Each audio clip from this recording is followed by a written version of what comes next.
like that. Nice. What's it like? I was actually there in attendance in Cleveland for Coe's first career NFL touchdown, which was awesome. And, Awesome. It was a great game. You could hear me on camera. I was just screaming, "Say it ain't so, Coe! Say it ain't so!" Sadly, from there, the game kind of went off the rails a little. That was the last high moment of that game, but it was a great game. Overtime loss, fun time. Yeah. But how was that moment for you? Seeing the first, whether it was on TV, in person, wherever you were, seeing his first NFL touchdown. How was that? Well, dude, I mean, we were at home because it was a away game. We don't travel to a lot of the away games because we can get into that later. But, to watch that and to think I wished I was there live. So to have your video was so cool. And just say, this is so cool. I mean, that was so cool for us. Catching it from Tom Brady, right? Like, he's got the ball yet. I mean, first NFL touchdown means a lot, right? I mean, as a dad, that's just so cool to see. And it was fun to watch. And, it didn't have the outcome we wanted, but still the same. What a memory! What a memory to have, right? So, and honestly, cool. those.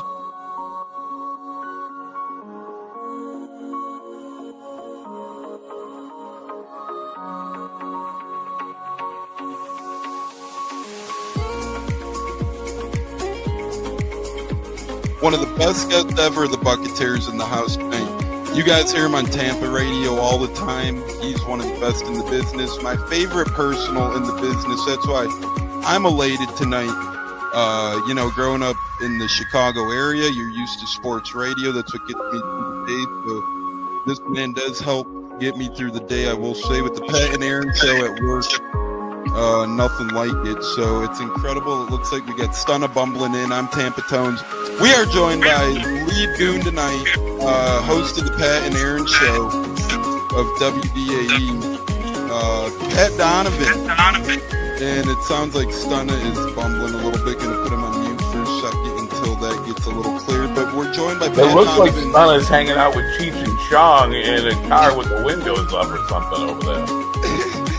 It does look like you got a little... No, my camera's broke. And he was trying to pull me in big time. And then I was like, dang, nothing's happened with Indianapolis yet. Like, I really want to give Indy a chance.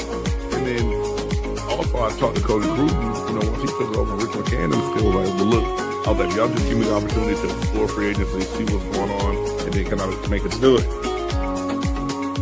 All right, everyone, you are tuned into the Buccaneers at wide receiver, Kalen Geiger, and we are about to have a great pod. This is the Buccaneers. You're tapped in, and here we go. Welcome back, ladies and gentlemen, into a very fantastic show tonight.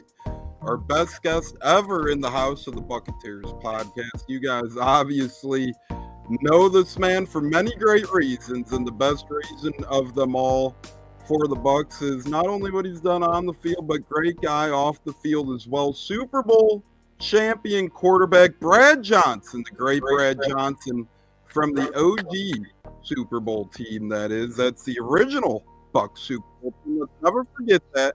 We love the modern day Super Bowl folk, but the original fellas are the ones that really established Buc ball and made it into a great thing. Brad had the chance to be the QB, and he really ran away with it and helped win this team a Super Bowl. Only 6 turnovers that year. If you put it in interceptions, that is, if you put that into a currency exchange rate converter nowadays, that's like 12 in modern day football, right? I mean, you do not hear of starting quarterbacks having that few of interceptions. 22 touchdowns as well back then.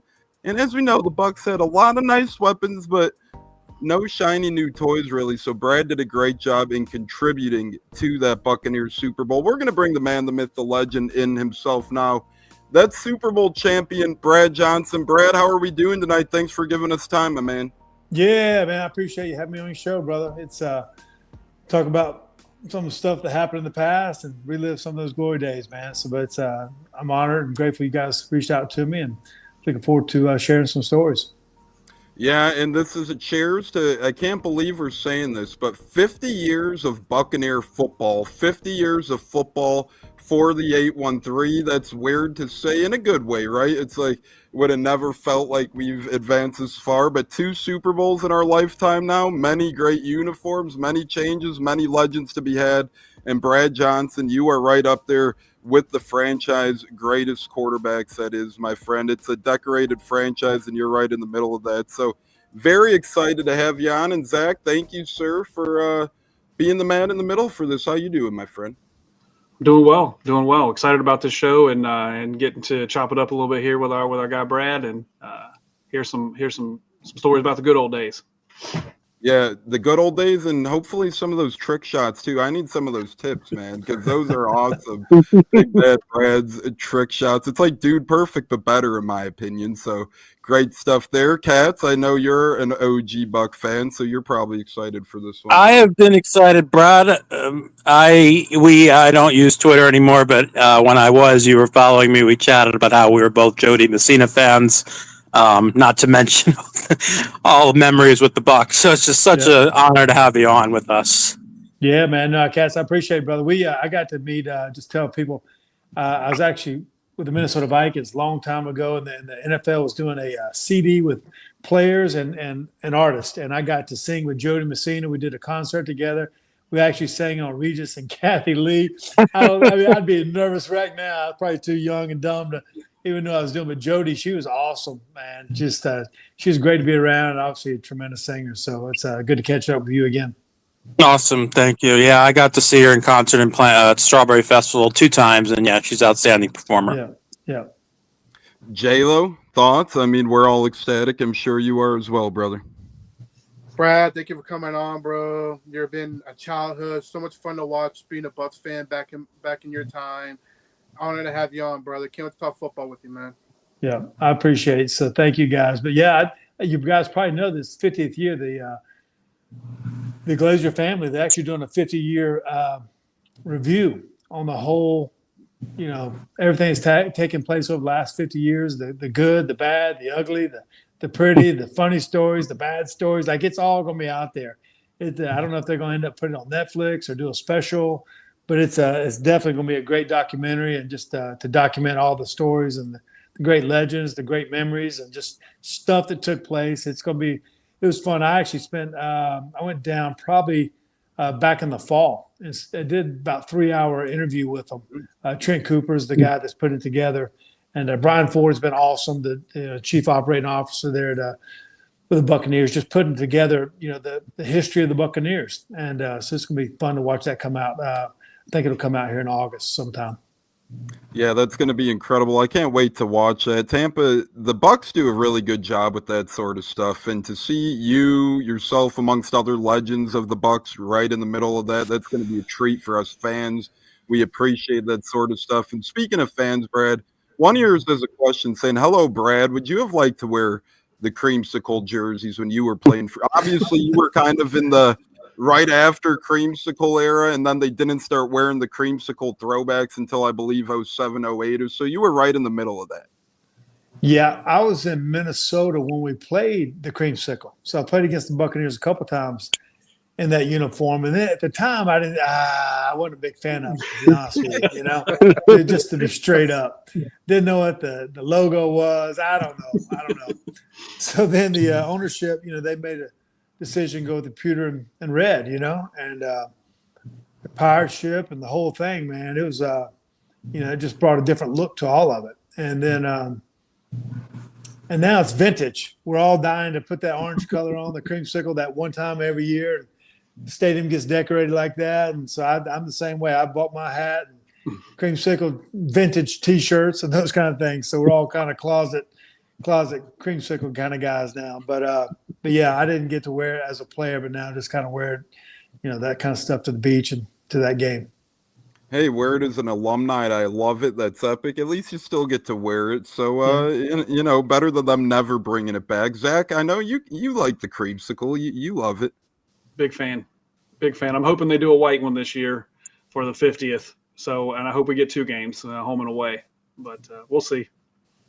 Yeah, I heard there is going to be, rumored at least, that there might be a Seattle Tampa Bay throwback uniform clash where the Bucs might wear their white uniforms. But Brad, let me ask you first, that Buccaneers team, I'm from the Joliet area, so Mike Elstott, hometown hero type guy in this neck of the woods. What was it like having a guy like number 40 on your side, in your backfield, just a guy that big? You don't see that in football anymore, but back then he was a luxury for the Bucs. Just kind of tell us how it was playing with a guy like the A-Tray Mike Elstott in that backfield. Yeah, I mean, all the up the gut Elstott, you know what I mean? So great. Gene Deckerhoff had many legendary commentaries about him scoring touchdowns or big moments, but Mike, obviously played against him, but then to play with him.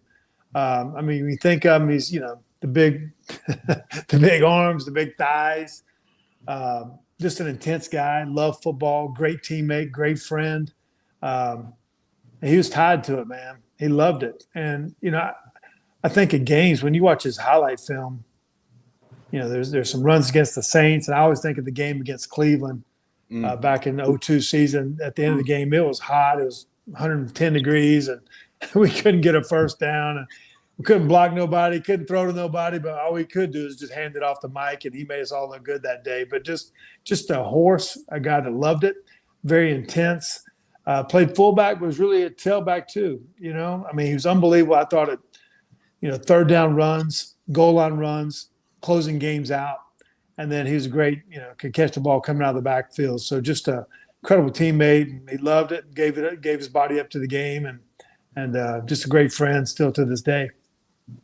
Yeah, that's awesome. A-Train Bucs legend, just like Brad himself, Brad Johnson. And real quick, Brad, before Zach taps in here, I want to ask you as well, when you came to Tampa Bay, we had him on last week, the great James Cannida, defensive lineman. You guys overlapped briefly only the 2001 season, but he ended up following Tony Dungy.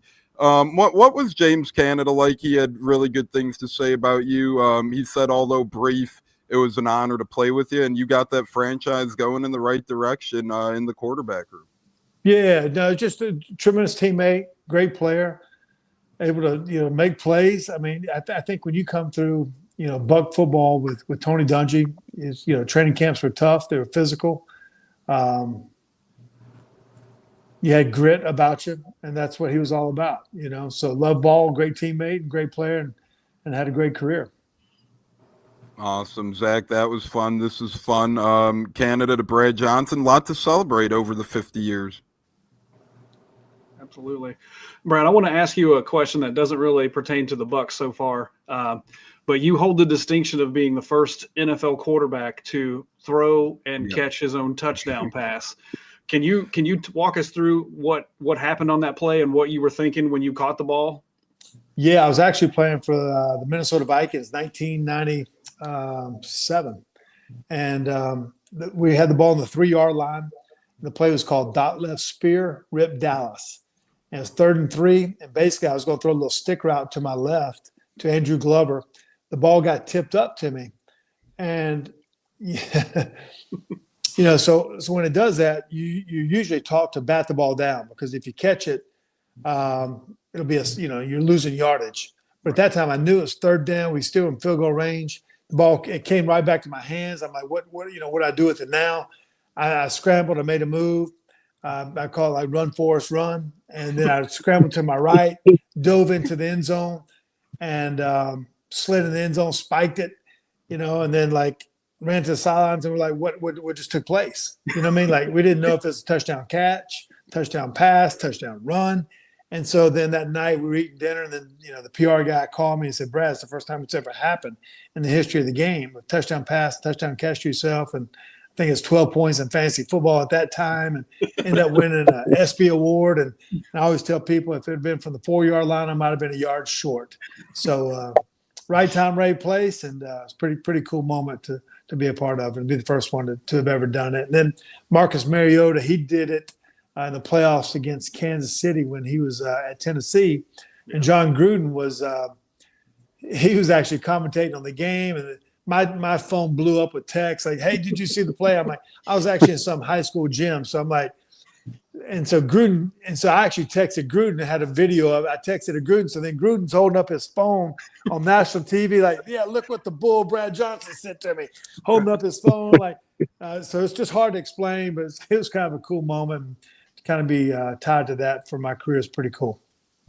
No, that's awesome. And like you said, it went in hiatus for a while. We didn't see it again until Mariota popped up. So true honorary play right there, and very memorable, one that sticks out in the history books, just like the trick shots. Quick thoughts on that and kind of the background and how you got into those for some of the people who might not know. Big Bad Brad here with the trick shots by popular demand. Yeah, Big Bad Brad. Back by popular demand, popular on the East Coast, popular on the West Coast, and everywhere in between is what we say. So that was, I've had fun with that back in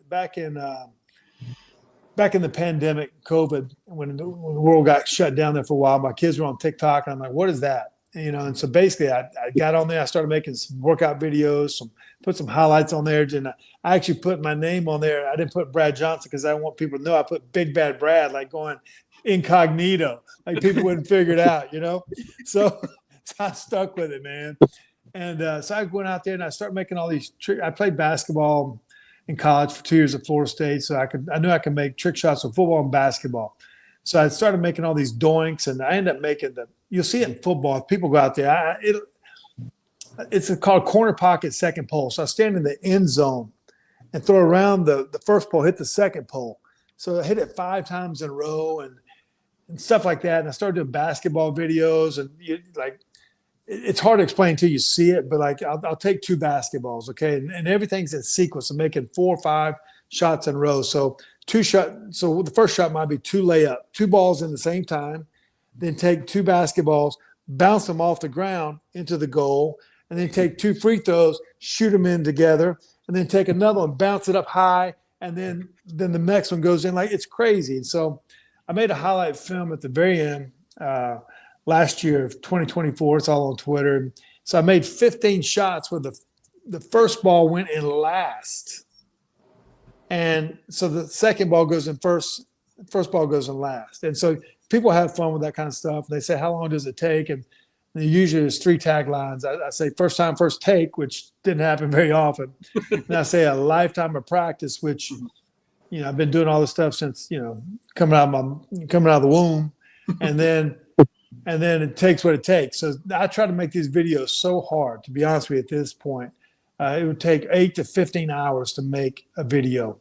And so people have fun. The celebration on there is real.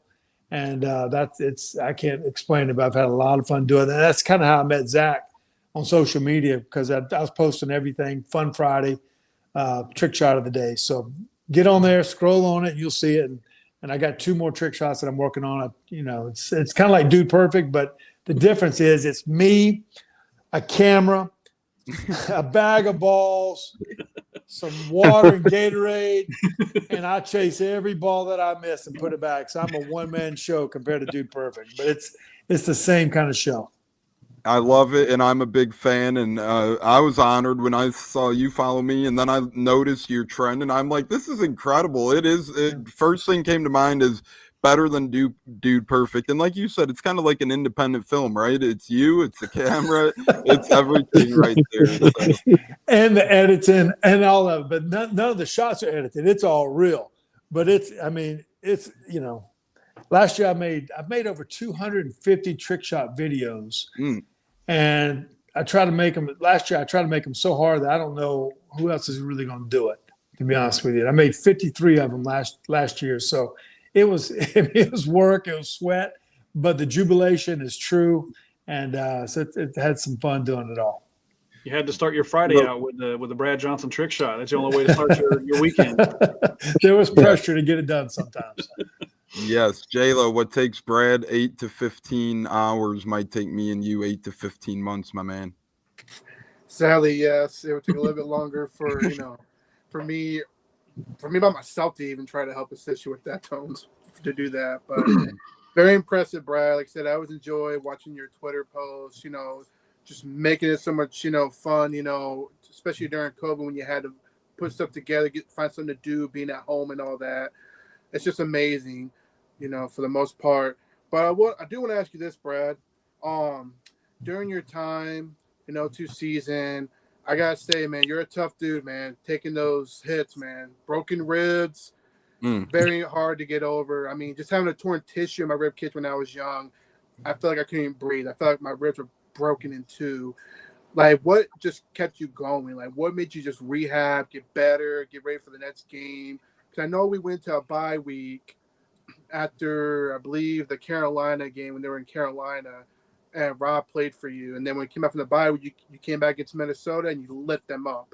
Like, just impressive to see a man come back from like broken ribs. I mean, what just kept you going? Because I'm telling you, it took me a month and a half to get over my torn tissue alone. I can imagine with your injury going through that. Yeah. That year we had a lot of players go through a lot of injuries, and we all played through it somehow. Robin Owen, left tackle, I think he broke his hand. Kerry Jenkins, left guard, he played like on some kind of broken foot. I mean, we all had some kind of injury that we went through. And so that year I did crack my ribs in the Philadelphia game, and then came back 2 weeks later and lit up Carolina and threw 5 touchdowns on them. And then later in the year, I had what's called a transverse process. We kind of kept it quiet, to be honest with you. But going through all kinds of rehab. I missed the Pittsburgh game and missed the Chicago game at the end of the year. And thank goodness we had a bye, because I would have missed the first playoff game. And that was one of the biggest things that happened that year, honestly, was winning the last game of the season against Chicago, and especially the Packers lost. I think they were playing the Jets, I believe. And that ended up giving us the number 2 seed. But, Gruden had us so tied in. The commitment on that team was just relentless from day one when Gruden got the job. And I remember when he got the job, I've told the story plenty of times, but he pulled me into his office and he said, Brad, we're going to win the Super Bowl this year. And, we're going to declare war on our defense. And, how's John Lynch and Rondé Barber and Simeon Rice, how they're going to stop blast off to Joker right X short between 2 X drive halfback bursts. And just the commitment was there to declare war on our defense and make it like we're a team, and it was that way from the beginning, from when Gruden came in, the first mini camp, all the way through the season. We hung on every word that he said, and we gave up our bodies and committed to the whole team and the season. And it was just it was one of those years, the goal was really to go 3-1 every 4 games, which put us at 12-4. And that's what our record was. And then we made a run at the end of the season. But Gruden just had us all dialed in. That's incredible. Gruden did a great job of dialing the team in. Like you said, it was like one big family out there. And Brad, you have a comment from a Colts guy here saying, any memory from playing against the Colts in your career? What was your most remembered memory? What a clown question, but we'll let it be. That needs to be a super chat in the future. You're gonna have Brad Johnson on here and ask about another team. You need to super chat that.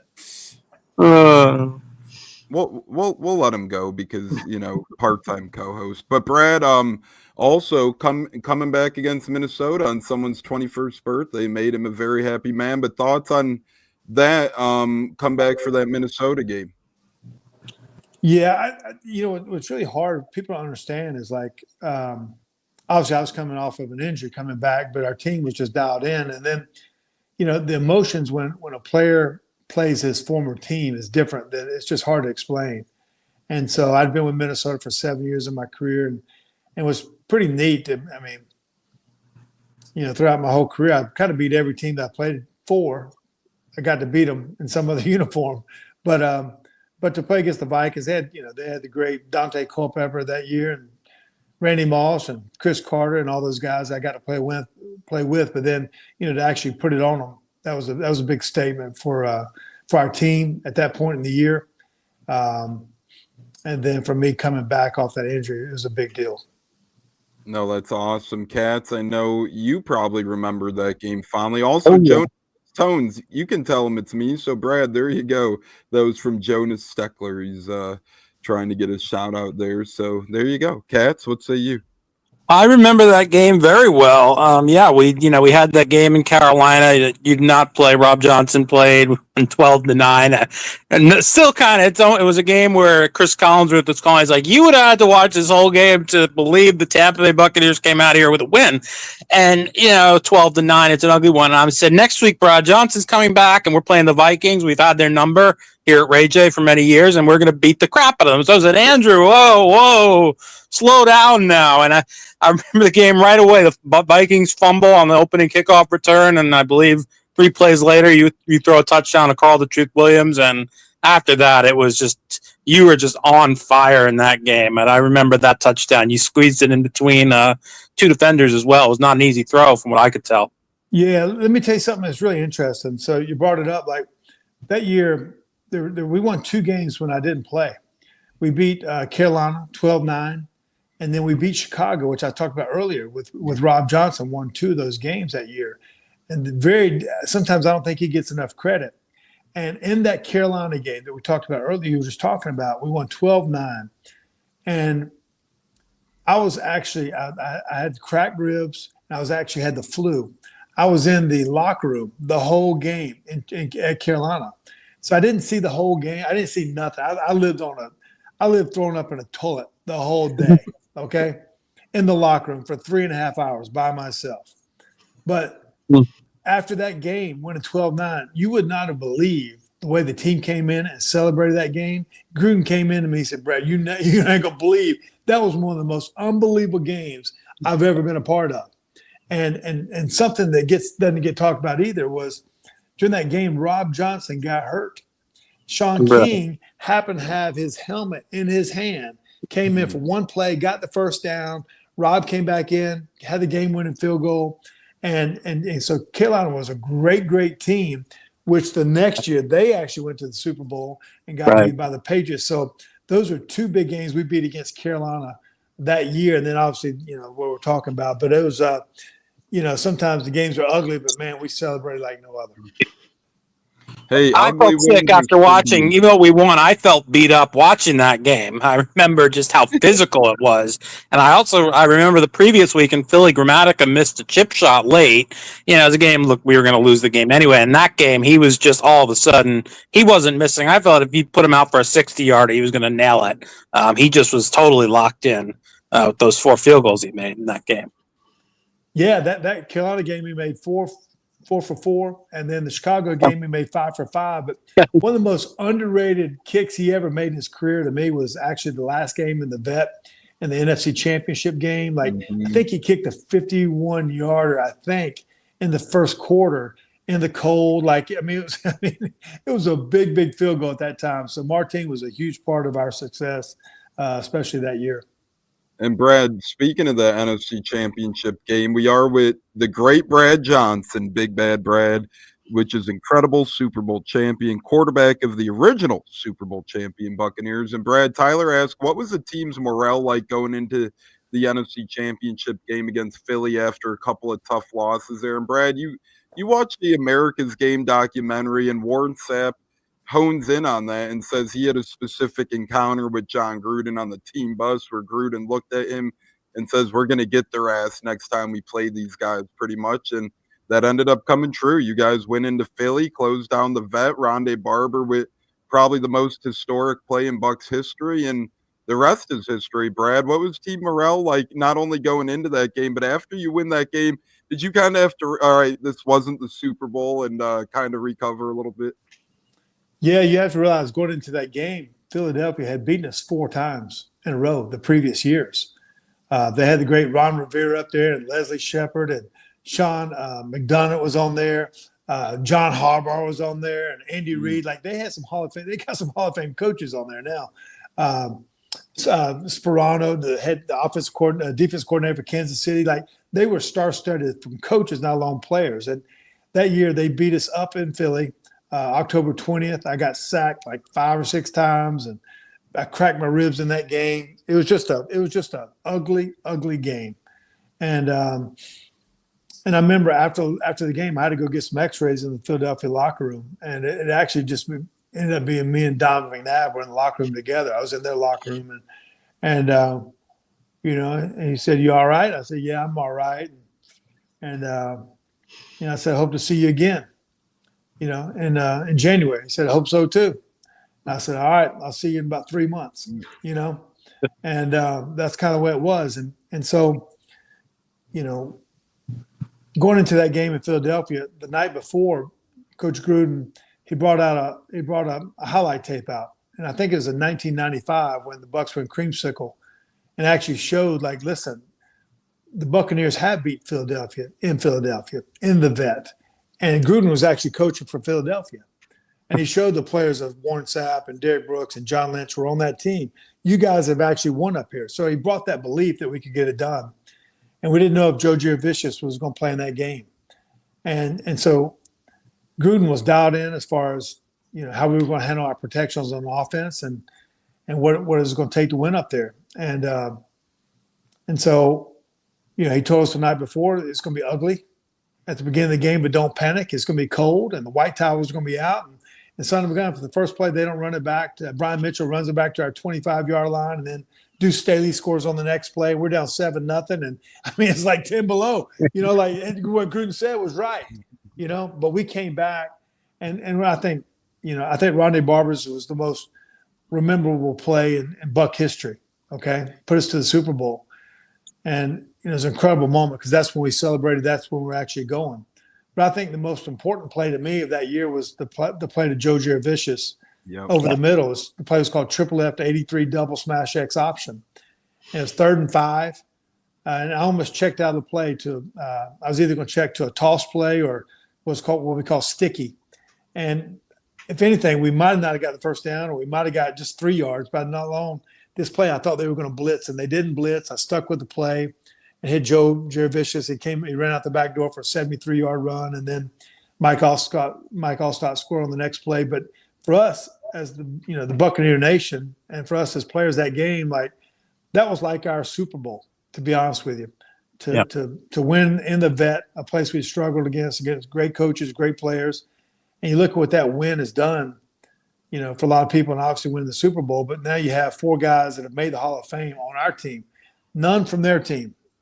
None from Philadelphia. 4 from our team with, obviously Derrick Brooks and John Lynch and Rondé Barber and Warren Sapp, and hopefully Simeon Rice gets in there next. But that's what that game did for us by winning that game at the Vet. And then it's a Super Bowl. We just, we were hot at that time and ran them out. I have the chills listening to all of that.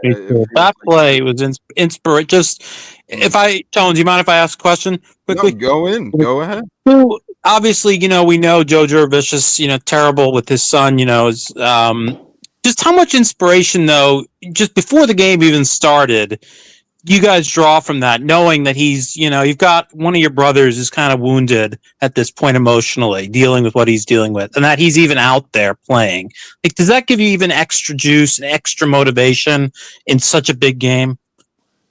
No doubt about it. I mean, Joe, I don't even know if he practiced that week.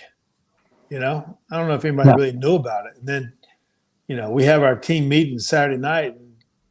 And, I think Joe just showed up, after the team meetings, and I still wasn't sure if he was going to play or not. And Sapp had a moment with him and asked him if he was good, and just, it was a tough time. And, but Joe was a big part of that team. He brought the mantra. He's the X factor, especially being the third receiver for us in the slot. Joe went on. He's been in 3 Super Bowls with the Giants, with us, and then Seattle. His oldest daughter, just won a national championship with Penn State this past year in volleyball.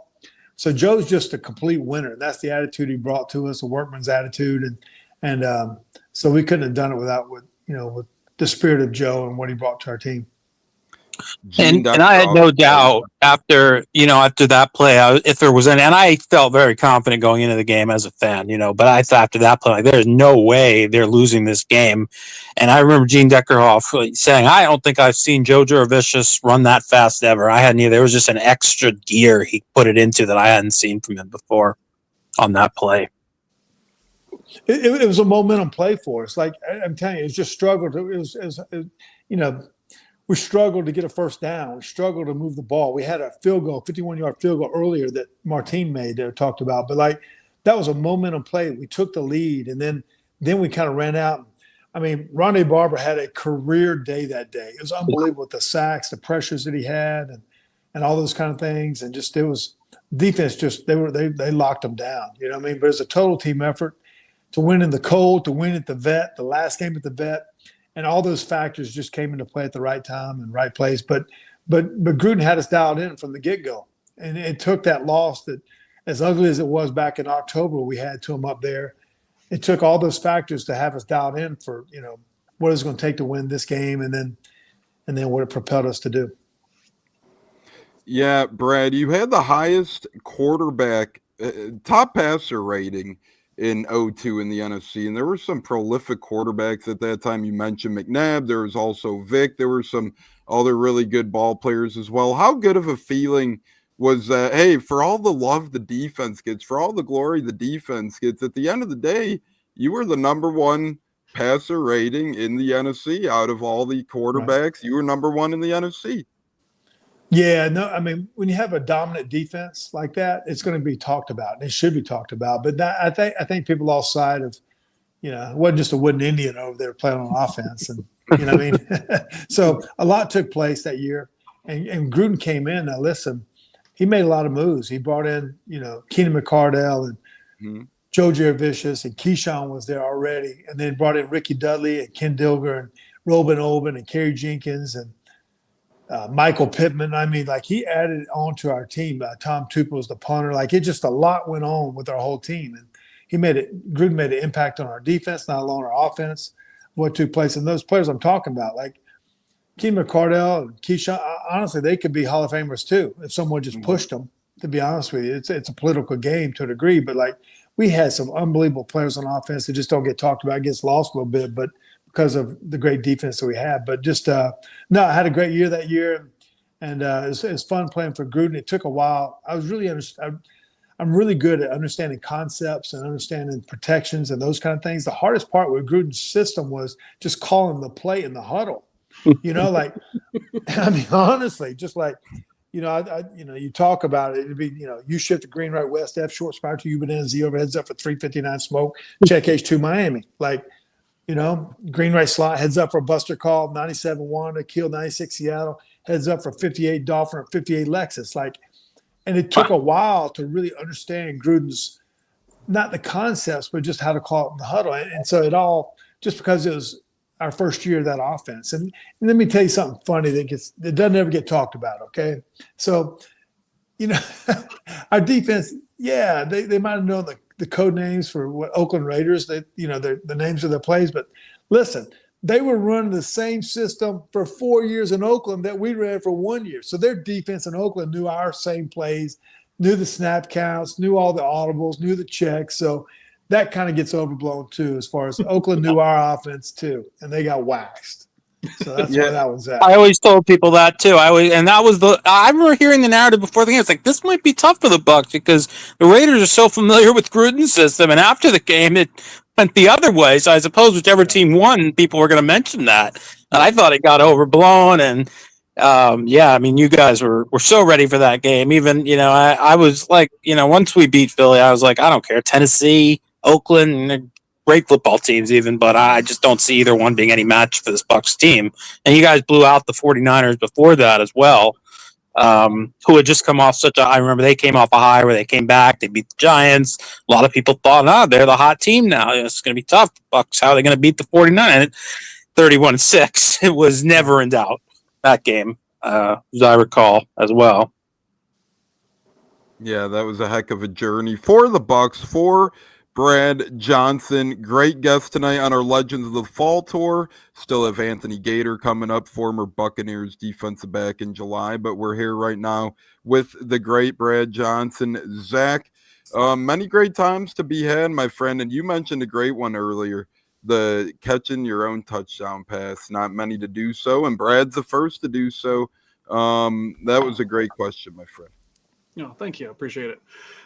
We've been talking about the Super Bowl here a little bit. I watched a couple of games today, kind of prepping for this, and for some reason was just drawn to the 2001 game against Detroit that was in Tampa, the second time we played them that year. Yeah. They were 0-11, and you guys, I think you had 8 or 9 wins at that point, playing for the division title, and that game was a struggle all the way through.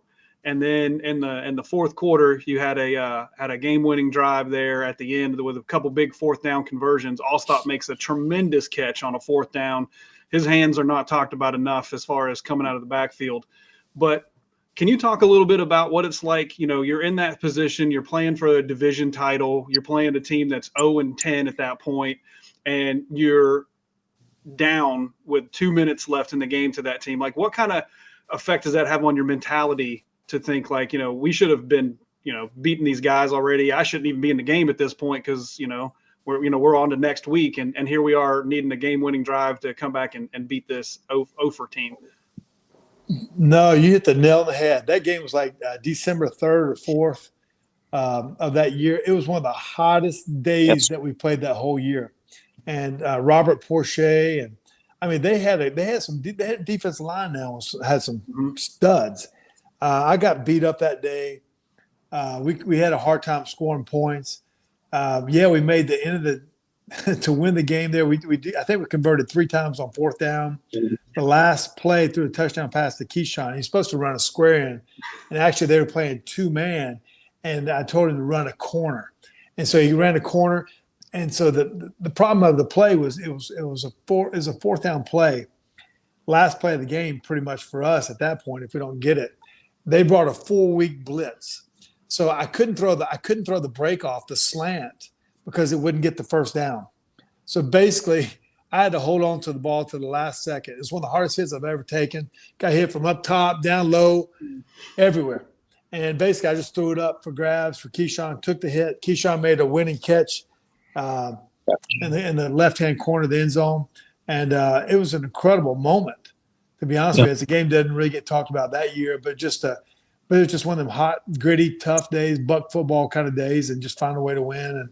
And so it's pretty cool moment to be a part of. Yeah. Piggyback, I was sitting down low at section 131, and it was hot. I mean, it did not feel like December. It felt like another September game. And I remember Keyshawn, he hadn't caught a touchdown all season. People were always ragging Keyshawn. He's got 100 catches. He doesn't have a touchdown. And that was just such a tremendous catch, using his height to leap over the defensive back. And yeah, that was an incredible drive. It was a hard, the Lions didn't look like a winless team. And like you said, they had some talent on the defensive side of the ball. And it was clear that day. And, you guys still persevered in that game. And that was such a great moment for Keyshawn, because I know he got tired of hearing about how he hasn't caught a touchdown yet. He made so many big catches for us. Yeah, I love playing with Keyshawn. Like, he had a big body. He was great. Like, a lot of times you could throw him into traffic, whether it's slants. You could throw him down low. He could protect the ball. He wouldn't let it get picked for you. He was great on like drags, slants, comebacks, curls, just all, those kind of things. And I got a picture. I wish I can't even pull it up on my phone here, but it was of the Super Bowl. And there's a play where Michael Pittman is running, but if you actually zoom into it, had Keyshawn blocking 20 yards down the field. And he was a great blocker. So he was a great, I enjoyed playing with Keyshawn, great teammate, but great to throw to. Very friendly, it's kind of, he wrote the book called Give Me the Damn Ball. Okay. and so he took a bad rap on that kind of thing. But actually, Keyshawn was, honestly, he was one of the easiest receivers I played for, because you can think of those guys are prima donnas and those kind of things. But like, I remember we were playing the Rams, I think the 02 year, and he didn't have any catches at halftime. And it was a timeout. And I said, "Hey, Key, man," he hadn't said a word, not in a bad way. I just said, "Hey, Key," I said, "Just don't worry, I'm gonna get you some catches." He said, "Brad, I don't even worry about that. I want to win the game, And so it all worked out. But Key was great to play with, and just a great player. We don't win the Super Bowl without him, for sure. He had that huge catch in the NFC title game right before the half, where you guys run. I'm thinking you're a 3rd and goal in the that the low red zone there? 3rd and goal at about the 9, and usually it's difficult, I feel, from what I've always seen, to score a touchdown from there. But you guys, did you call? You had a slant called, I presume, and they backed. Like Blaine Bishop was playing a little bit off, and I was surprised at that, to be honest. Yeah. So basically, we had a timeout. It's like, I think we were on the 10, 11-yard line, and Gruden called. He calls it lion, 200 jet line, double right, 200 jet lion. So basically, it's all 4 slants. Okay. And so I'm like, he says, "What do you think, Brad?" I go, "Oh God, I don't know, man. I don't know." He said, "What the hell you think?" Oh man, I don't know. I don't want that call, Bruce. He says, "I ain't gonna say it, but And he said, just run the damn play. Is basically what he said. Okay. And so I'm like, here we go up there. And I looked at, I'm underneath center, and then daggone Bishop, he was like 13 yards deep. He was like 3 or 4 yards in the end. I couldn't believe it. I'm like, I holy couldn't believe it smokes. either. And so I threw that ball low and inside. He kind of tucked him inside. He caught it right at the goal line, scored a touchdown. Man, I'm celebrating like no other, man. I couldn't believe we caught it. I didn't want to play, but Gruden felt it, though. You know what I mean? Because we had to have protection, but then had to have a winner, too. And it was the perfect call, the perfect defense, and just it worked out great. You could tell he, after, and I know from my understanding, he told Warren Sapp this on the bus after the loss in October. He's like, I got him now. I figured out their blitz, etc. And it seemed like every time Jim Johnson was a phenomenal defensive coordinator, he calls, and Gruden seemed to have an answer, especially in that first half. You guys put up 17. And then the second half, he seemed to call very smart, a little bit more conservative game, knowing the defense was in control, but you put up enough, you had a nice drive for a field goal, and you guys were able to salt the game away. But that call, I was very surprised on the play. Like, you are, obviously. I was wondering why he was playing so deep, but at that point, it's like stealing, right? I couldn't believe it. I could not believe it. I played against Bishop when he was in Tennessee, and he's a great free safety, great player. Yeah. I mean, the great Jim Johnson's defense coordinator for them. Like, you just didn't know what, blitz to expect or whatever. It was the perfect call. And Keyshawn was the perfect big body to catch that ball like that. And, it's kind of, Gruden was dialed in like that. And if you actually go back, look at the next year's film when we played Philadelphia to open up Lincoln, we won them there on Monday night, 17-0. But I think we ran like a right formation every time we called the pass play, because we wanted to put all their blitzes, look at blitzes one way instead of looking at it from both sides. That's how much practice and the way Gruden was dialed in, because it's just they brought so much pressures at you the way Philadelphia did. But Gruden he was unbelievable at calling protections and calling a game, and just kind of what each player's strengths and weaknesses were for us. And you guys threw a pass to Warren Sapp, I remember, in that game, not on the goal line, but in the open field. Was that people in the national media thought it was obnoxious. I thought it was great. Was that actually the call on that play, to throw it to Warren Sapp? Yeah. Do you remember? Sapp went to University of Miami as a tight end. That's how he was recruited. But Sapp with us, like, he was the only time Sapp would shut up or be quiet, okay, was actually in our offensive meeting room or in the huddle. He didn't say a word. Like, usually you could hear him down the hallway, running his mouth and whatever he was on defense. But when he came in the meet rooms with us, we put in all our short yards or goal line plays with him, or whenever he was in the huddle with us, he didn't say a word. He was all about business. And I think he caught 2 or 3 touchdowns. I got to throw to him. Yeah. And but against the play we had against there in Philadelphia, that play on Monday night, he ended up being I think he ended up being an outlet for us on that particular play. But I threw him a couple balls where I thought if you go back and look at the Carolina game in 2003, like, he was so wide open. I think I almost missed him. He was so wide open. He made the most unbelievable catch. Caught the back end of the ball, diving for it. I think it was about a 20-yard pass to the left. But Sapp was a great hands, great mind for the game, and obviously a Hall of Famer. Yeah, I think a lot of people just sometimes got lost how great an athlete he was, and maybe they started to see that with him catching some of those passes, like you mentioned. I know he's an incredible goal line blocker as well for a lot of all-star touchdowns. Yeah, we would actually, my first year there, on Fridays, we'd do a lot of just kind of quarterback games, just kind of having fun. We'd throw into a bucket, like a trash can, you start at the goal line, back up to about the 30 or 40-yard line, and try to hit the trash can and put it in the bucket. And Sapp would come down there with us, and we had to be careful, because sometimes he was trying to beat us too. He was just, he can play golf, he can play it all, man. He can do it. So he's pretty talented. And now he's coaching at Colorado and, having some success. Their defense improved tremendously this year. But, Brad, I want to ask you this. Being an NFL guy like yourself, obviously, played for many, many years. Now 2 of your sons are playing in the college level. What's it like, you playing ball versus being a father to 2 sons who play ball on game days? Like, is it the same emotions? Is it different? Is it more nerve-wracking?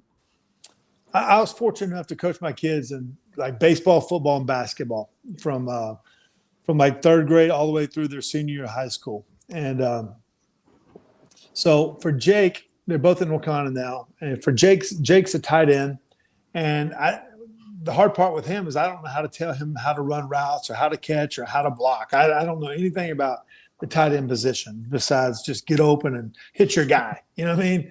And so, but for Max, he's a quarterback. So like, I've been teaching him about corner blitzes and, checkoffs and concepts and plays and protections and ball security and those kind of things since he's, came out of the womb, So, but now as a parent sitting in the stands, I'm up there eating popcorn and Coke, and I can't coach him. I can't say, look out. I mean, I can't, Like, you're at the mercy of, just watching them play, and you really just want to see them blaze their own pass and, enjoy what they do. And so it's fun as a parent to get to watch them do what they love to do. Yeah, but it's nerve wracking. Yeah, it's a lot more nerve wracking because now, honestly, like, okay, so like they kick off, okay, the opponent kicks off, and then we run it back, but then we have a holding call. So now you get the ball on the 10-yard line. I mean, like, holy cow! Now we got to go 90 yards. You know what I'm saying? Why don't I just fair catch it? Take the ball to 25. Like, let's, what are the odds here? You know what I mean? So just holding call. Okay, now it should have been second 3. Now it's second 15. Like stuff like that. Like, so now, as a parent, you're a little bit more. It is a little bit more nerve wracking because you have no control, and you just have to trust, the coaches and the players, and just trust him how he's playing. Yeah, that is a very good point. When it's second and like 13 for you, it's like, we got this. I could get myself out of this. But, when it happens and it's out of your control, it's like, oh, all right, well, yeah. We'll hope they do. But Max, and we have a question about Max's recovery going well. How's that going, Brad? Yeah, Max is doing great. For those that don't know about it, Max broke his femur last year in the very first game of the season. Man, I've really never heard of somebody having a broken femur in football. I've heard about every other injury, but never heard of that. I Googled it. And I think there's been one other player it happened to was Henderson that played for the Minnesota Vikings, linebacker. It happened to him. And so when Max got hurt, he went into the hospital for 2 weeks. We thought at first he might have to amputate his leg. It was that's serious stuff when someone gets hurt, and especially when you hear those kind of words, but that's real. And but Max is recovering now. He's dunking a basketball. It's been 10 months since. He's almost back to 100%, and got cleared yesterday by the doctors with all the x-rays and stuff like that. So he'll be ready to go by August 1st, and full tilt, man. So he's doing great. He was home for about 3 weeks in May, and so we're like back to old times out there on the field throwing again, and just incredible to watch his story come live. And you'll see some videos come out pretty soon of what took place. And you can find it on his Twitter. You can kind of see what took place from the beginning, laying in a hospital bed to walking in crutches to running in the water to taking his first steps to now where he's at. It's pretty incredible comeback. That is incredible, and I'm going to be watching UNC for the Johnsons this year, not for Belichick, but for the Johnsons, and right. Maybe Bill a little bit, but I'm predicting it now. Playoff-bound North Carolina, let's roll, and that's my prediction. We'll see if it comes true. Cats, thoughts on this in entirety, my friend? Not that, we got to pack it up, but start getting last questions in if you have them. I will. I do want to go back because it's so many memories. I remember that 2002 season photographically, and it got me thinking. I went up to Atlanta and you guys beat them 20-6. I remember it was there were a ton of us there. There were a ton of Buck fans, and by the end, the Falcon fans had left, so it was all Buck fans. And it was a tough game. And Atlanta then went on a run where they didn't lose another game, and they come in here, and all week, we're hearing about Michael Vick and obviously phenomenal talent. In the end, you throw 4 touchdown passes in that game. He says he can barely set up. What going into that game? You guys, I know you'd come off a loss to the Saints a week before, and you guys were so great at bouncing back. Did the national media, the whole narrative about how great Michael Vick was, and then not even mentioning, it seemed, how great this defense was, how great a season you were having, did that just give you even an extra, chip on your shoulder going into that game? Because you just beat the crap out of them. I mean, 34-10, they were lucky to even score a touchdown in the end. Yeah. Little trivia fact. I'm the only quarterback to have ever outrushed Michael Vick in a game head to head. I know that. So in Wow. the game, at least I'm claiming that. Okay, so I believe you. I'm going with that. So in the earlier game, the one you talked about where we won 20-6, okay, our defense sacked him like 5 times, okay, and I had a 1-yard QB sneak. So I had 1 yard, he had 0 or negative. So thank goodness for our defense for shutting the great Michael Vick down. But no, going to that last game, like we were trying to make a playoff run. Lost to the Saints the week prior and all that, but it was a big game at home to have won that game. Obviously, Michael Vick was he was the talk of the NFL at that time and what he brought. Like he was, on the running the ball, passing the ball, all those kind of factors. But our defense was our defense was tremendous. You know what I mean? And they shut him down that day, and then offensively threw 4 touchdowns that day. It doesn't get talked about very often, but it was definitely a get back game for us to have won, and very emotional, especially for us after the locker room in the locker room what took place was because Gruden stressed it, Monty Kiffin stressed it, like what it was going to take to hold their team down, hold Michael Vick down, and so everybody kind of held their end of the rope on that one. Yeah, that's incredible stuff right there. We are with Brad Johnson, Bucs original Super Bowl winning quarterback. Let's get that straight. And to me, I would love to see Brad in the Ring of Honor one day, but that's for a rainy day. We'll save that conversation. As there's a lot of good guys, but I'd like to see Brad in there. J-Lo, any last thoughts or double dips for the great Brad? Just a couple of things. Brad, when we talk about the defense, how great that defense was that year, for me as a fan, to me, that was probably the greatest defense I've ever seen with my own eyes. So out of all the defense you have played in your career, can you agree or somewhat agree to one of the greatest defense you ever played against or even practice against? Because I'm pretty sure at practice, you had some intense practices because it ain't what it used to be as it is today, how y'all guys practice. To me, that was just the fastest defense, and I feel like at practice, you probably experienced a lot of, like, yelling, a lot of, like, just frustration, just trying to practice against that defense. Yeah, and something that get talked about, like, obviously Simeon's going into the Ring of Honor this year, November 30th against the Arizona Cardinal game. But like Greg Spires, the other defensive end, was a phenomenal player. Mm-hmm. And Brian Kelly at corner made a bunch of interceptions that year. Then Dexter Jackson wins the MVP of the Super Bowl. Then Al Singleton. And the guy that I thought was a great leader was number 53, Sheldon Quarles. And the list goes on of, John Howell came in there like as the season went on too. Like it just like we had so many great players on the defense. They just, all complemented each other. They'd been in that defense for a long time together. And something unique about that year was after every turnover that took place that year, we either scored a touchdown or scored a field goal. Mm. And so it's hard. Like if people don't want to hear it, but like if you score like 22 points a game, it's changed a little bit now because of the rules, but if you score over 22 points a game, that's an odd number to have, which it might be 23, 24. But the average, especially in that era, and you win the turnover ratio and you have one drive for over 60 yards for touchdowns, you win the game. And so that's what our team did. And that's the way John Call plays. That's where our defense dominated.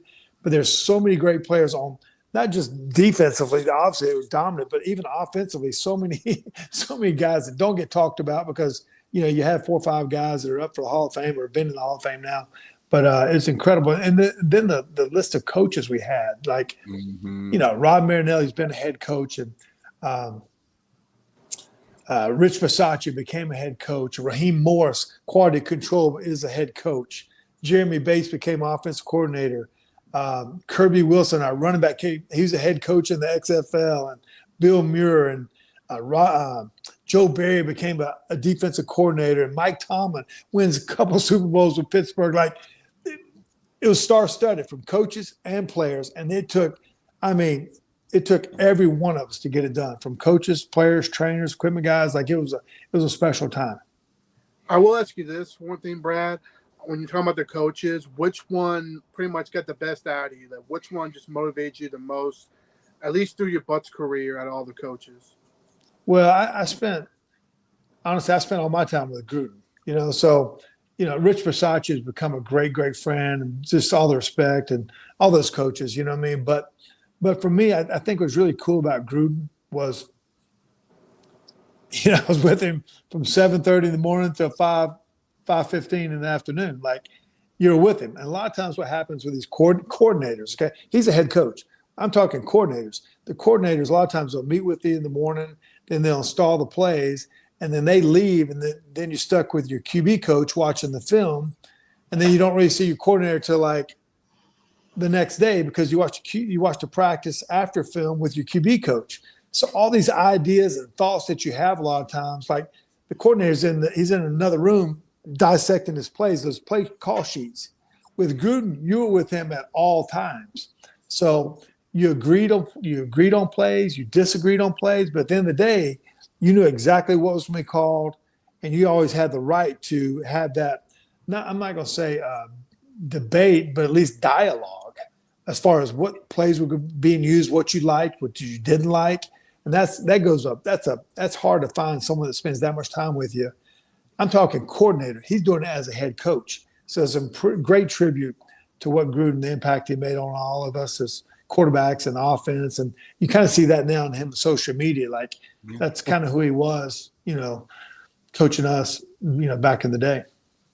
Yeah, his closets must be out of real estate pretty soon. One of these days, you hear him all the time say he's running out of room to hold the boxes, even with all the videos he can make. But Brad, we got to get you some of those boxes, maybe. I don't know, but that would be incredible. We do have a question for you, Brad. Are you going to Simeon Rice's Ring of Honor induction by chance? I lost you there, but I think you said, will I be there? But yeah, I will be there. Yeah, actually, sorry about that. Yep. I lost you for a second. But yeah, I will actually texted Simeon 2 weeks ago when he got inducted, and just kind of had a nice chat with him there. And then I'll definitely be there, for his Ring of Honor. And I played against him when I was in Minnesota, and he was in Arizona. Played against him, and then I obviously we were together there. And I actually played against him when I was in Dallas. Played against him again. But like, Simeon was a guy. Like, listen.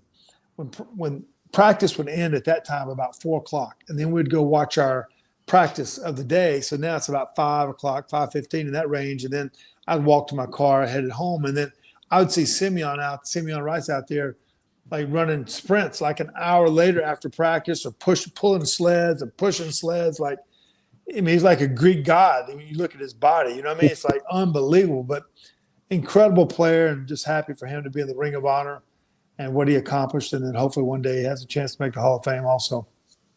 Yeah, very underrated player Simeon Rice was. I feel like he deserves more credit than – I feel like that's just a lot of Tampa Bay Buccaneers former players, to be honest with you, including Mr. Brad Johnson. Zach, any last comments, couple questions for Brad?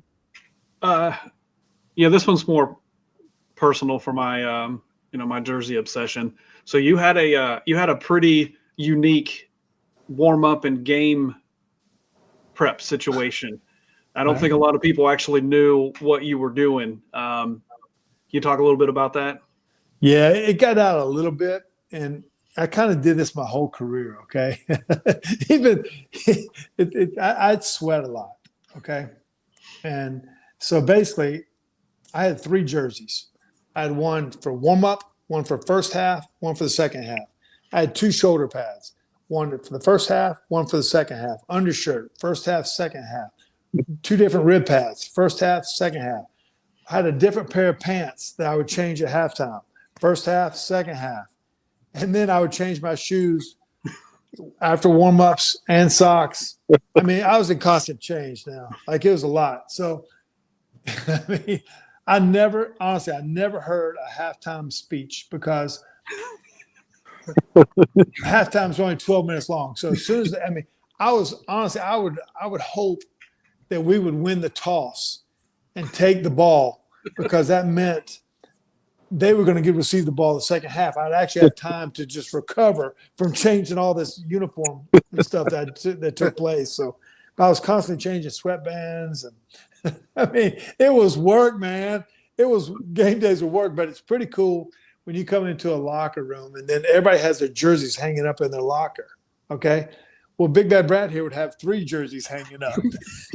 I gotta say, you may be the only player that has 3 game-worn jerseys from the same Super Bowl. Yeah, that's really cool. So you said that. Yeah. So basically, I got 3 jerseys from that game, and so I actually gave Gruden one of my jerseys. He has a collection of, I think, every Super Bowl quarterback a jersey of theirs, not the Super Bowl jersey. But I gave him one of my jerseys. I have the other 2. I have one hanging up, and then I have another one that I wear sometimes when I speak and do stuff like that. And it's authentic. I never washed any of the jerseys. It still has, dirt stains on the back of it and those kind of things. So it's pretty cool. Yeah, never wash it, ever. No. No, that's a really cool story there, though, from Brad Johnson. Yeah, I have one-year throwback jerseys from back in the day. Maybe it's a warm-up one, first half one, second one. We'll see. We'll have to put it I'm under not the sure. test. Yeah. That's incredible, Brad. Awesome stuff, my man. Very fun stuff, and very cool to have 3 Super Bowl jerseys, because a lot of players only get the one, and then they don't know what the heck happens to their one. Like Michael Strahan had the fake Super Bowl jersey he had hanging in his house. That was a crazy story. But Brad, let me ask you one last thing here, my friend. 50 years of Buck football. If you could only pick one memory as a Tampa Bay Buccaneer, outside of perhaps winning the Super Bowl or, something like that. I mean, your passer rating, a lot of people don't know this, but you have career higher passer rating than the likes of Aikman, Warren Moon. So you had a lot of good times in the Bay. If you could only pick one to celebrate the Bucs' 50th season, what would you pick? Well, I mean, obviously I'm in my era. So, for me, back in high school, 1987, I almost quit football. Okay. And then there was the great Phil Simms. He went 22 for 25 in the Super Bowl against the great John Elway and won the Super Bowl and was MVP of the game. And after the game, we got to say, I'm going to Disneyland or Disney World. And so I almost quit, but after seeing that commercial, you kind of see those things. I couldn't decide if I was going to play football or basketball at the next level. And then 16 years later, we had confetti falling on our face. My wife, Nikki, was 7.5 months pregnant with our son Jake, and I'm holding my son Max, who's 2 years in my arms, and with Gruden, and we're all saying we're going to Disney, And I actually got a picture of it right here. I don't know if you can see it or not, but yeah, that's awesome. the picture. And it was a dream come true, And then confetti's falling, and you're hearing Queen sing, we're the champions of the world, And to be a part of that, to be a part of a group of guys that will always be tied together, it's pretty awesome. And I know we had a 10-year reunion. I think we'll hopefully have a 25th year reunion. And but we've all kind of stayed in touch, and just the friendships that we're bonded for life. Yeah, that's incredible. I remember Warren Sapp telling the story of he was kind of out there losing time out there after the game, after winning, looking around, realizing everybody was gone at that point because you lose track of time. But Brad, I was going to ask you about Disney next, so I'm glad you brought it up. Well, let me tell you something quick, funny story about the whole Super Bowl. Okay, so in San Diego, there's no place for all the media to take place. Okay, so basically, you had to get in a golf cart and then go out into the parking lot. They had little tents for everybody. So I was out there forever doing interviews. I came back in the stadium. I was doing George Michael Sports Machine. I don't know if you remember that, with him and Sonny Jurgensen. So I'm down there in this interview. Then I come back and do an ESPN interview in this corner. Like, I'm in the stadium forever. So I go back into the locker room. So basically no one's in there. So I take a quick shower. I'm coming out. So now I see my wife, Nikki, and my agent, my marketing guy, Brian Lammy. It's us 3. Well, then I see the buses took off. So we're all 3 looking at each other like, what's up? Like, how are we getting back to the team hotel? So basically, we just kind of put our thumbs up. Some guys walking by. We hitchhiked back to the team to the team hotel. We stopped at Circle K, bought a 12-pack of Coors Light. And then partied all night, you know what I mean? Slept in my jersey. Next morning, get on a private plane to Disney, do the Disney parade, then go do the Jay Leno show, caught the red eye, go to the Tampa Bay Buccaneer parade, then caught another red eye or some other flight to Hawaii for the Pro Bowl. Man, I didn't sleep for 72 days, 72 hours. So, but that's what happened after the Super Bowl. So, it was pretty wild, man. Man, can you imagine being the guy that picks up the Super Bowl winning quarterback on the side of the road? Hey, and I'm in there buying the 12-pack. It's one of the moments, man. We're all sitting in the back seat, all scrunched up like this. Like, golly. So we got back to the hotel safely. So it's a good time. That's awesome. That is awesome. That's the stuff you love to hear about right there, because that's cool. And to me, that's what makes back then cool. If you try and do that now, your face would be popping up everywhere. Right.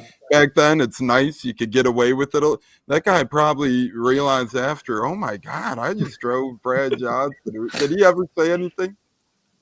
I don't know. We didn't have phone numbers or text at that time. I don't think. The text might have been coming. I don't know. But we made it back. You had a little bigger fish to fry at that point, but awesome stuff there, Brad. And I'm going to leave you with this, a fun one. Disney, was it everything is advertised? It just seems like a great time when you're there if you're right off the Super Bowl. Man, the pictures look great, okay? I mean, that was a long night, okay? We kind of got after it pretty good that night, And so next morning, it happened so fast, there was no sleep, none of that stuff. Just kind of, I wouldn't say hungover, but it was pretty good. You know what I mean? And then next thing you know, you're doing. They want you. They got to make their videos at Disney too. So I'm on there with Captain Hook, and we're doing on Tilt-A-Whirl. We got to spin that sucker, going in circles like this. I mean, this ain't good, my man. He said, one take. No, we got to do two takes. No. I'm done. Get me off. So the pictures were great, but I was ready to get out, So it was pretty awesome. See, I got to be a part of that. Yeah, not many people could say they could be a part of that, but Brad Johnson can. Guys, before we let Brad go, any last thoughts, comments, concerns for the great Brad Johnson, fellas?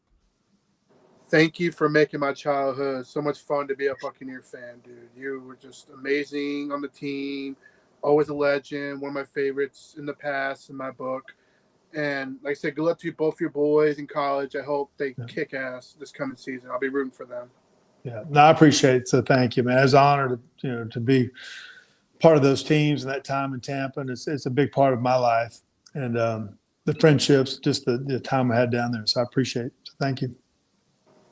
Yeah, Brad, I also want to extend a thank you. You made the quarterback position, and nothing against the quarterbacks prior, but, you made the quarterback position a fun one for the Bucs. It was a lot of sleepless nights, trials, tribulations as a fan, hoping that they could one day figure out the quarterback spot. And then came Brad Johnson and not only figured out the quarterback spot, but so efficiently made it into an offensive juggernaut almost. And as you alluded to earlier, we had really nice pieces, but we didn't have all the shiny new toys you expect of an offense that does that well, and there Brad was. So, Brad, thank you for everything, bringing a ring to the Bay, being who you were on and off the field, and just doing so much for the game of football, man. A football fan like myself, not only a Bucs fan, but I just appreciate everything you bring to the game and you've brought to the game over your career. It doesn't go unnoticed. Yeah, awesome. No, I appreciate you guys having me on the show. It's been fun rehashing, telling some old stories, and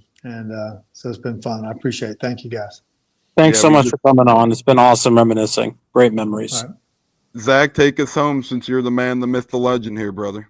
Yeah, just so you guys know what kind of a guy Brad Johnson really is. I got a chance to hang out with him a little bit on the Bucs cruise. Shout out to the Bucs cruise. You guys should do it if you get a chance.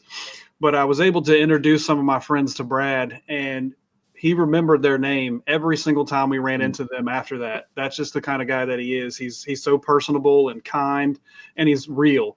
I've interacted with him a lot, and he's always accommodating and willing to, take some time and talk to you about things. And he just cares enough to remember people's name. That makes a big impact in somebody's life when they look up to a person and they have that type of interaction. And it was just a great time. And Brad is just a great, tremendous person. And I'm glad to say that I know him.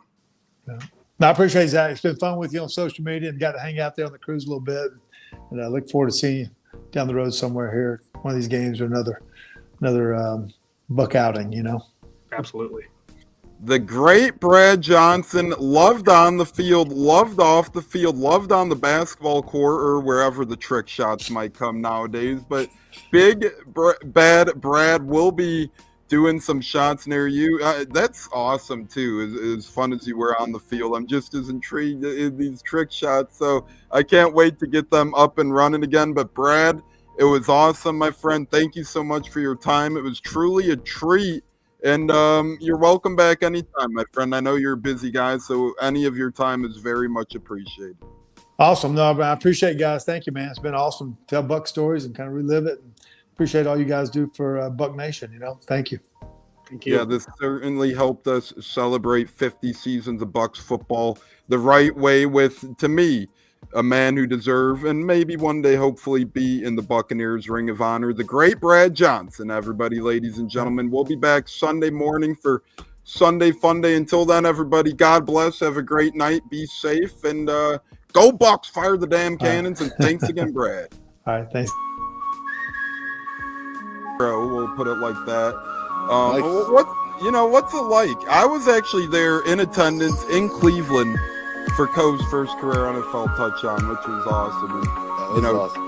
it was a great game. You could hear me on camera. I was just screaming, "Say it ain't so, Coe! Say it ain't so!" Sadly, from there, the game kind of went off the rails a little. That was the last high moment of that game, but it was a great game. Overtime loss, fun time. Yeah. But how was that moment for you? Seeing the first, whether it was on TV, in person, wherever you were, seeing his first NFL touchdown. How was that? Well, dude, I mean, we were at home because it was a away game. We don't travel to a lot of the away games because we can get into that later. But, to watch that and to think I wished I was there live. So to have your video was so cool. And just saying, this is so cool. I mean, that was so cool for us. Catching it from Tom Brady, right? Like, he's got the ball yet. I mean, first NFL touchdown means a lot, right? I mean, as a dad, that's just so cool to see. And it was fun to watch. And, it didn't have the outcome we wanted, but still the same. What a memory! What a memory to have, right? So, and honestly, cool. those.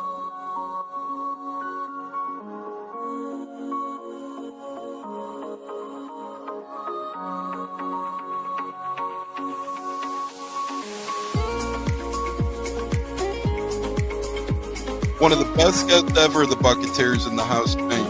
You guys hear him on Tampa radio all the time. He's one of the best in the business. My favorite personal in the business. That's why I'm elated tonight. Growing up in the Chicago area, you're used to sports radio. That's what gets me through the day. So this man does help get me through the day, I will say, with the Pat and Aaron show at work. Nothing like it. So it's incredible. It looks like we got Stunna bumbling in. I'm Tampa Tones.